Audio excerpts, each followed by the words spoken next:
Shalom saudari, kita mulai lagi pendalaman Alkitab kita. Minggu ini adalah kelanjutan dari minggu lalu. Ini bagian kedua dengan tema imamat rajani ataupun royal priesthood. Kita sudah belajar dari minggu lalu bahwa kerajaan Allah adalah kerajaan imam sesuai dengan wahyu. Dan kerajaan imam artinya fungsi imamlah yang menjadi sentral. Ya, dan karena itu dalam kerajaan maka disebut imamat rajani. Dan kita sudah melihat bahwa saat ini ketika Yesus sudah menebus kita, maka kitalah yang sebagian dari gereja adalah imam ataupun imamat rajani ini. Tugasnya kita sudah melihat di dalam dari kitab Kejadian, tugasnya sebagai imam, ya imamat rajani, royal priesthood adalah memelihara kehidupan. Dan kehidupan ini bukan sekedar kehidupan yang natural, tetapi kehidupan dalam arti kehidupan yang menghidupkan kita, yang membuat kita semangat, excited, terus juga bergerak adalah pengharapan itu. Karena tanpa pengharapan orang akan putus asa. Orang yang putus asa di Alkitab dikatakan seperti orang yang tidak hidup, saudari. Ya, jadi tugas imam adalah memelihara ataupun menjaga pengharapan. Sebab itulah ketika dia kasih persembahan korban pada zaman dulu, tujuannya adalah Allah menjawab, Allah mendengar, menjawab pengharapan mereka. Tapi sekarang, saudari, ya Tuhan pasti dalam Roma 5 ayat 5, pengharapan dalam Kristus, imam besar agung kita, tidak akan dikecewakan. Itulah kehidupan, saudari. Ya. Kemudian tugas lain daripada imamat adalah imam adalah mewakili Allah dan membawa otoritas Allah, saudari. Ya. Dan kita sudah belajar dari minggu lalu bahwa royal priesthood, imamat rajani berfungsi terlebih dahulu di dalam keluarga. Karena apa? Karena keluarga adalah tempat kehidupan dibangun ataupun dipelihara. Kita melihat contohnya bagaimana embrio itu, saudara, ada lahir di dalam keluarga, dilindungi, dijagai, dibesarkan, dan ketika lahir dari bayi sampai dewasa dipelihara dan dibangun sehingga menjadi orang-orang yang luar biasa, saudari. Karena keluarga adalah tempat kehidupan dibangun. Dan keluarga juga mewakili Allah di dalam keluarga. Allah lah yang menciptakan keluarga. Adam dan Hawa disatukan dalam keluarga, saudari. Ya kan?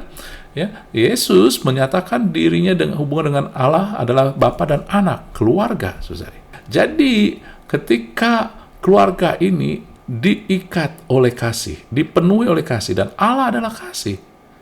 Kasih pasti ada di keluarga yang benar, saudari. Ya, dan itulah maka keluarga adalah tempat kehadiran Allah dinyatakan. Mana buktinya? Kasih, saudari. Dan ketika Anda memiliki kasih, maka akan membawa kuasa, kekuatan yang lebih, yang luar biasa, saudari. Bagaimana Anda coba lihat, ya, ketika anggota keluarga kita sakit, dan kita kasih sakit, bermasalah, maka kita punya kekuatan ekstra untuk menolong, membangun, membantu mereka, saudara. Nah, itu kuasa yang Tuhan, salah satu yang Tuhan berikan kepada kita. Jadi, keluarga didasarkan kasih, keluarga yang benar. Dan inilah yang menjadi fondasi dari imamat, saudari. Sebab itu, saudara, ketika Anda mewakili Allah, membawa otoritas Allah, tanpa fondasi kasih, kita bukannya berfungsi sebagai imam, ya, tetapi kita berfungsi sebagai orang yang egois. Sebab itu, otoritas Allah bekerja ketika ada kasih. Pengharapan bekerja ketika ada kasih. Iman bekerja karena kasih. Oke, ya? Jadi ini yang kita sudah tahu. Jadi Anda pun harus tahu bahwa royal priesthood, imamat rajani, tujuan adalah untuk pemulihan keluarga. Oleh sebab itu, iblis pasti nggak suka. Iblis akan menyerang. Ya, itulah yang dilakukan dari awal. Iblis sudah merusak keluarga lewat Adam dan Hawa, terus berlanjut hingga saat ini. Namun kadang kita nggak sadar. Kalau itu banyak diserang, Tuhan pasti sudah berikan kuasanya kepada kita untuk menahan serangan iblis. Ya, bagaimana caranya? Keluarga dibangun oleh kasih, hadirkan kasih. Jangan sekedar emosi. Dan kemudian ketika Anda menghadirkan kasih, maka ekspresinya juga ada, ya, yaitu saya katakan karakter kita berubah. Kristus, Allah adalah kasih, maka karakter Kristus muncul karena ketika kita menekankan, mengedepankan kasih. Lalu kemudian suburkan kehadiran Allah. Jadi Allah selalu hadir, tetapi kesadaran kitanya yang sering tidak mengalami, tidak menyadarinya. Cara kita menyadarinya adalah memperbanyak kesadaran akan kehadiran Allah lewat doa, pujian, penyembahan, mesbah keluarga, doa keluarga, baca firman, saudara-saudari. Mari lo, kita yang mewakili Tuhan sebagai imam, berdirilah bagi keluarga. Gunakan otoritas kuasa yang Tuhan berikan itu untuk berdiri bagi keluarga. Amin. Nah, sekarang kita masuk bagian kedua dari firman Tuhan. 1 Petrus 2 ayat 9-10 dikatakan, saya akan baca bagian-bagian yang akan kita tekankan saja. Dikatakan, kamulah bangsa yang terpilih, saudara-saudari. Untuk jadi apa? Jadi imam. Menarik, saudara, karena kita terpilih, kita dipilih untuk diselamatkan pada awalnya. Tetapi dari firman ini adalah kebenaran, setelah diselamatkan, maka fungsi pertama yang dipulihkan, fungsinya saudara, bukan posisinya sudah sempurna sebagai anak Allah, tapi fungsinya yang pertama yang disebutkan, yang dipulihkan, yang dibutuhkan adalah fungsi imamat yang rajani. Imamat yang rajani tidak ditaruh di belakang setelah semua gitu ya, saudara, setelah bagian-bagian yang lain gitu. Tidak, tapi langsung setelah kamu dipilih untuk diselamatkan, kamu fungsinya jadi imamat rajani. Ini berbeda sekali ya. Kalau zaman dulu fungsi imam, saudara-saudari, adalah karena keturunan. Karena keturunan. Ini zaman dulu perjanjian lama, seorang imam adalah keturunan dari Harun, keturunan dari Lewi. Dan uniknya, bukan unik ya, syaratnya kalau Anda baca dalam Imamat 21 ayat 16-23, imam itu walaupun dia keturunan Harun nggak boleh cacat secara fisik, bahkan nggak boleh pendek, nggak boleh timpang. Jadi walaupun ada keturunan Harun, tetapi kalau timpang, macam-macam, saudara, Anda baca aja di Imamat 21, itu nggak bisa. Lalu imam ini adalah jabatan untuk melakukan ritual kerohanian, korban bakaran, menentukan apa yang layak dan tidak layak, saudara ya. Kemudian karena dia adalah keturunan Lewi yang orang nggak bisa bayar, mau bayar berapapun nggak bisa, kecuali karena keturunan, seolah mereka pilihan Tuhan, ya, beda, spesial, dan karena mereka juga sempurna secara fisik, maka juga mereka juga penting karena kehidupan bangsa Israel saat itu yang menjadi umat pilihan Tuhan adalah berpusat pada bait Allah, maka fungsi imam itu penting. Dan oleh sebab itulah kadang ketika menjadi umat keturunan Lewi, imam pada zaman perjanjian lama itu membuat mereka jadi bangga dan kadang jatuh dalam kesombongan. Anda ngelihat ke bagaimana orang-orang Farisi, imam-imam kepala merasa sombong, merasa lebih hebat, saudari. Ya, jadi kebanggaan. Tetapi sekarang ketika Yesus mati buat kita dan menebus kita dan kita dikuduskan, kita dipilih, maka sekarang pilihan itu karena anugerah Tuhan, bukan karena kemampuan ataupun keturunan, kelahiran kita, bukan. Dan pilihan itu adalah secara roh. Artinya tidak lagi dipengaruhi oleh fisik Anda. Anda boleh wanita, boleh pria, boleh keadaan fisik Anda nggak normal, artinya nggak sempurna, tetap secara roh Anda adalah imamat, saudari. Jadi 1 Petrus 2 ayat 9-10 adalah kebenaran di dalam roh, secara roh. Kemudian bukan lagi profesi jabatan sebagai imam, ataupun kalau sekarang mungkin orang anggap pendeta, bukan, atau pastor, tetapi itu adalah kegerakan, kegiatan roh, saudari. Bukannya profesi jabatan melakukan kegiatan-kegiatan rohani, ritual rohani, tetapi sungguh ini adalah kegerakan roh. Jadi Anda secara fungsi, secara profesi bukan pendeta, bukan pastor, tetapi secara roh Anda tetap imam untuk melakukan kegiatan roh yang berhubungan dengan fungsi imam kita. Dan ini bukannya titel gelar yang membawa sering kesombongan, tetapi esensi inti kita. Walaupun kita bukan pendeta, nggak kelihatan sebagai imam, tetapi esensi kita di dalam kita secara roh adalah imam untuk menggenapi tujuan, untuk bukan menyombongkan, tapi menggenapi tujuan panggilan Tuhan. Amin, saudara. Jadi Anda melihat ini. Coba renungkan. Saya minta kembali sebelum kita lanjut ya, untuk konsentrasi.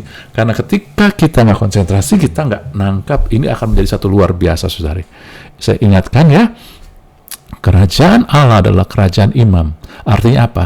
Kerajaan Allah akan dilihat ataupun akan real, nyata kuasanya dan juga manifestasinya ketika kita tahu fungsi imannya bekerja dengan benar, saudara-saudari. Ya, fungsi imamnya dan Anda dan saya. Nah, banyak anak-anak Tuhan tidak mengerti ini. Mereka hanya tahu, mau dengan cara pola pikir mereka. Enggak, saudara. Allah telah menetapkan kerajaannya adalah kerajaan imam. Wahyu katakan itu, saudara. Sebab itu, Anda dan saya harus ngerti fungsi imam. Karena kerajaan Allah ini efektif karena imamnya, fungsi imamnya bergerak ataupun bekerja efektif. Oke? Sekarang lanjut. Anda kemudian setelah dikatakan bahwa terlanjur disebut bangsa yang kudus. Nah, saudara, Anda harus tahu bahwa pengertian kudus di sini bukannya suci, bukannya perbuatan. Karena, saudara, banyak sekali ya, contohnya di dalam Yesaya dikatakan perbuatan kita yang paling kudus seperti kain kotor. Jadi kalau bicara perbuatan di dalam kekudusan, kudus bicara tentang perbuatan, maka standar kita nggak akan pernah memenuhi standar Tuhan. Tapi bangsa yang kudus artinya dari awal adalah dipisahkan untuk tujuan tertentu. Ya, kalau saya tulis di sini, kudus artinya maknanya dipisahkan untuk Tuhan, tujuan Tuhan, ataupun sesuatunya, menerima sesuatu yang dari Tuhan, saudari. Nah, saya akan kasih contoh 3 ayat ini, saudara-saudari ya. 1 Tesalonika 5 ayat 9 katakan begini, karena Allah tidak menetapkan kita untuk ditimpa murka, tetapi untuk beroleh keselamatan oleh Yesus Kristus Tuhan kita.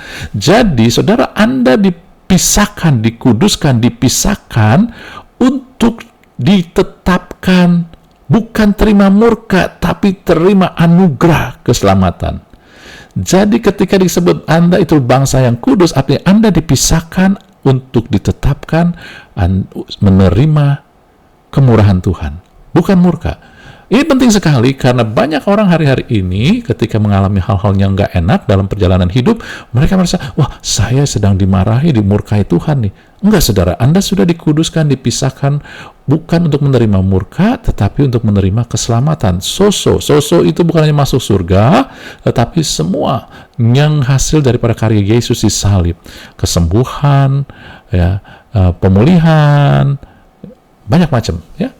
Lalu dalam 2 Tesalonika 2 ayat 14 dikatakan, untuk itulah ia telah memanggil kamu oleh Injil yang kami beritakan, sehingga kamu boleh memperoleh kemuliaan Yesus Kristus Tuhan kita. Saudara, kita dikuduskan, dikhususkan, dipisahkan untuk dipanggil memperoleh kemuliaan Yesus.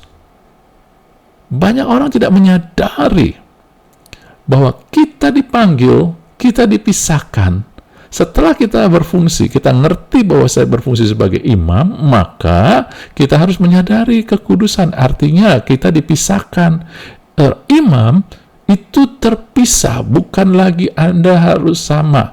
Anda nggak boleh melihat diri Anda sama.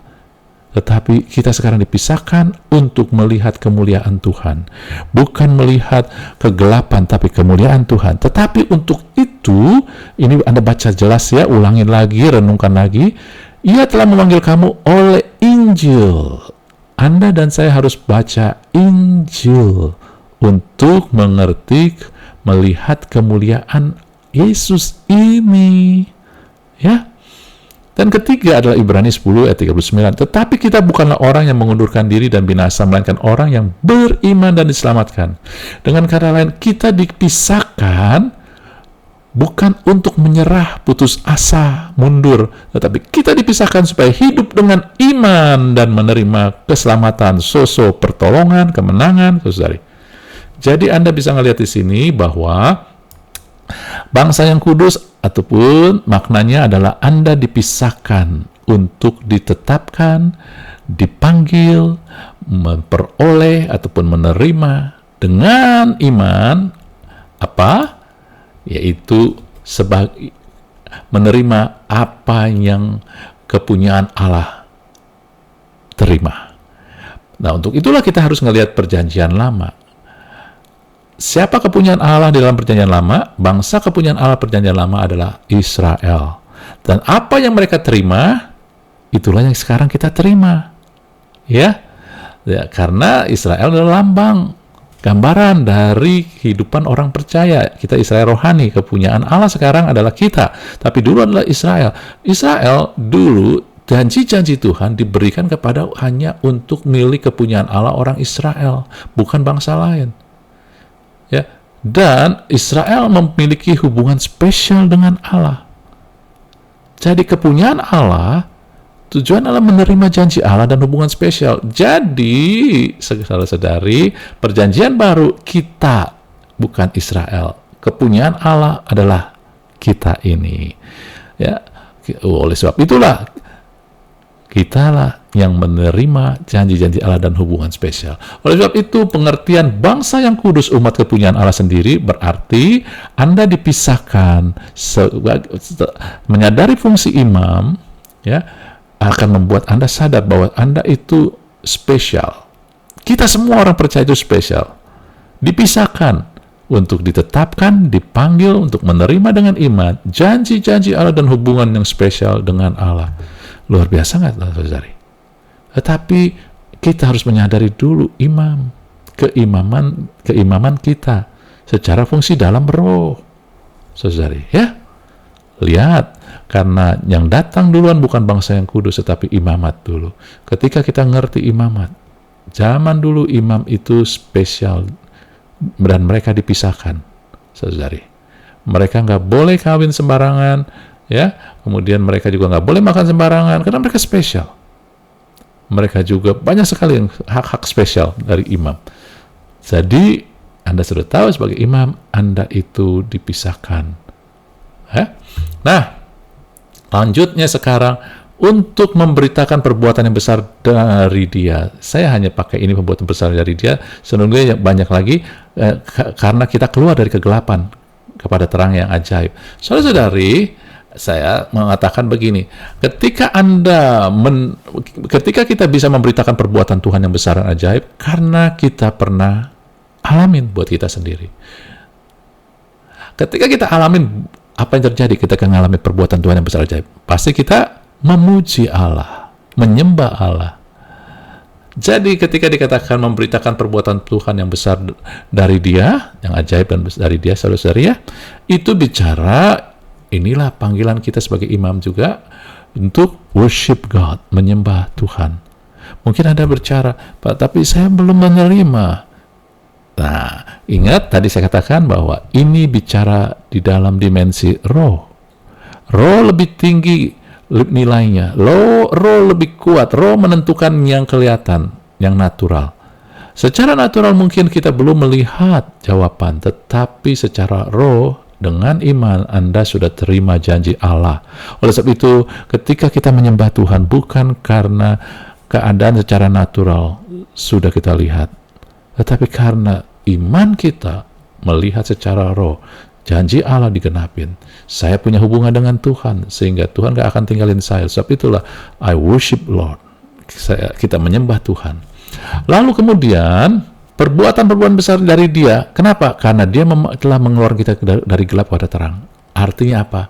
Kita bisa memberitakan perbuatan Tuhan yang besar lewat kesaksian hidup kita yang melakukan perbuatan-perbuatan terang, saudari. Jadi panggilan kita sebagai imam adalah juga memberitakan ataupun menyaksikan kehidupan kita sendiri. Anda dan saya nggak takut dilihat orang. Dimanapun juga sama, gitu ya. Lalu yang terakhir adalah, ingat ya, di sini Tuhan selalu ngomong bangsa, bukannya kamu doang, bangsa, ya, umat. Perbuatan Tuhan yang besar bukan hanya untuk diri kita. Oleh sebab itu terlalu sedikit, terlalu kecil, terlalu egois, terlalu bodoh kalau kita hanya memikirkan diri kita dan keluarga kita. Panggilan kita sebagai imamat rajani bukan hanya buat keluarga, sama seperti dalam imam zaman Israel juga. Bukan hanya buat mereka korban bakaran itu, tapi juga kemudian harus buat umat Tuhan. Artinya apa? Panggilan kita juga bukan hanya membangun diri kita dan keluarga kita, tapi juga membangun satu dengan yang lain. Umat Allah, kerajaan Allah, warga kerajaan Allah, saudari.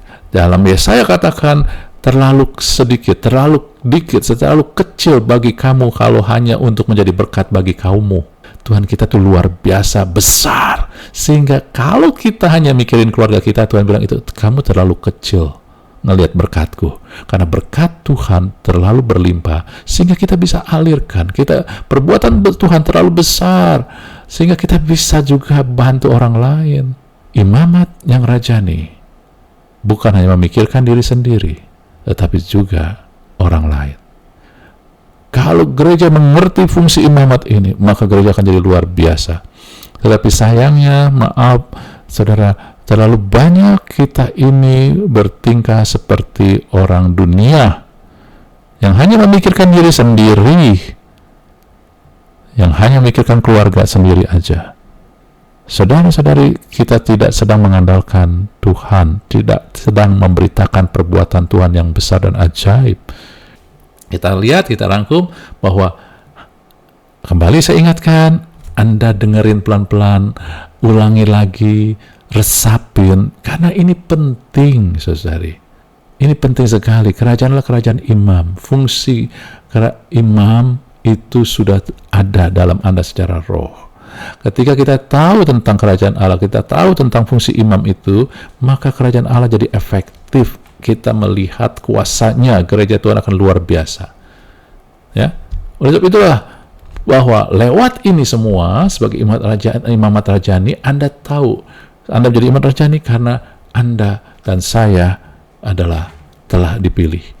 Anda dan saya diterima penuh. Anda diterima penuh ya karena dipilih, saudara. Anda kemudian juga memiliki akses penuh kepada sumbernya. Sebab itulah firman Tuhan katakan, marilah dengan penuh keberanian kita menghampiri tata kasih karunia, mercy seat, untuk menerima grace and mercy in times of our trouble. Ya, saudara, jadi lihat, ketika Anda tahu fungsi Anda sebagai imam, Anda punya akses masuk karena tirai yang membatasi kita datang kepada Allah sekarang sudah disobek. Kita punya akses penuh kepada Allah sendiri, yaitu sumber. Kita memiliki hubungan yang spesial dengan Allah. Kita memiliki janji-janji Allah sehingga sumbernya ini sudah jadi milik kita. Kemudian saudara-saudari, bahwa kita juga punya panggilan dari Allah, tugas dari Allah memberitakan perbuatan-perbuatan Dia yang besar, saudari. Ini dia, ya. Lalu, ya, kita dihidupkan oleh Roh Kudus karena semua ini adalah kegerakan daripada Roh, saudara-saudari. Bukan lagi oleh kemampuan kita. Secara kemampuan nggak ada, tetapi secara kegerakan dan kuasa Roh Kudus kita tak terbatas, saudari. Amin ya. Jadi yuk, secara konklusi, coba Anda renungkan lagi. Ini adalah tujuan dari PA ini adalah memicu kita untuk melihat kebenaran dan menggali kebenaran, lalu menghidupkannya di dalam kehidupan kita sehari-hari, saudari. Bukan pengetahuan. Pengetahuan membuat Anda pusing, ya. Tetapi ketika Anda mau menempel, Anda mau dihidupkan dengan kebenaran, maka Anda akan bertumbuh. Lihat, Royal Priesthood, imamat rajani, tujuannya adalah memelihara kehidupan, memberikan pengharapan, mewakili Allah, membawa otoritas Allah. Di mana kita oleh darah Yesus, kuasa salib Yesus, telah diterima penuh, memiliki akses penuh kepada sumbernya, dan memiliki panggilan dari Allah. Kita memiliki, kita bukannya nggak berarti, sangat dibutuhkan, dan kita dihidupkan oleh kuasa Roh Kudus. Tujuannya sebagai imamat adalah memulihkan keluarga, dan tentunya juga keluarga kerajaan Allah, yaitu tubuh Kristus, gereja Tuhan sendiri, saudari. Amin. Nah, luar biasa bukan? Ketika kita ngerti tentang imamat rajani ini, semua ada di dalam satu kesatuan sebagai bangsa, umat, ataupun gereja Tuhan. Saudara, kita ngelihat dalam Matius 16 minggu lalu bahwa ayat 18-19 bahwa saudara-saudari ada ayat yang kita klaim Oh, kita sudah diberikan kunci kerajaan surga. Apa yang kau ikat di bumi akan terikat juga di surga, dan apa yang kau lepaskan di bumi akan terlepas juga di surga. Banyak orang pakai ayat ini sepotong tanpa mengerti bahwa ini terjadi ketika Anda dan saya berfungsi sebagai imam Allah, imam rajani, saudara-saudari. Bukannya seenak-enaknya aja sebagai imam rajani, maka Anda bisa mengikat, ya, apa yang Anda ikat terikat di surga, apa yang Anda lepaskan di bumi akan terlepas juga. Banyak orang pakai ayat ini hanya, oh, saya mau melepaskan berkat finansial, saya lepaskan berkat finansial, mau akan terlepas, ya, dari surga, terjadi di bumi. Saudara, ingat, bukan itu, tapi adalah ketika Anda menghidupkan fungsi imamat, Anda wakil Allah, bukannya wakil egoisnya kita, keinginan kita. Maka otoritas Allah mengikat dan melepaskan itu akan menjadi efektif. Anda juga memiliki akses semuanya, saudara. Ya, tapi tujuannya untuk memelihara, mengharapkan kehidupan. Bukan hanya keluarga Anda, diri Anda, tetapi juga gereja Tuhan, tubuh Kristus. Amin. Coba direnungkan dan kiranya Tuhan memberkati kita semua. Sampai ketemu minggu depan. Haleluya. Amin.